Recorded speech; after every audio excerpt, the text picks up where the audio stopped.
साताऱ्यापासून फक्त 47 किलोमीटर लांब अशा साकुर्डी गावामध्ये आम्ही संक्रांतीनिमित्त गूळ खरेदी करण्यासाठी गेलो होतो.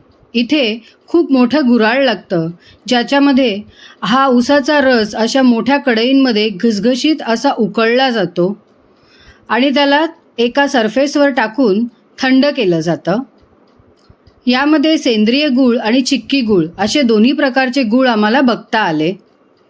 हे गुळाचं जे मिश्रण थंड झाल्यानंतर ते ह्याला एका डब्यांमध्ये टाकत होते, जे साधारणतः 1 किलोचं माप आहे आणि हे 2 ते 3 दिवस ह्या डब्यांमध्येच थंड केलं जातं.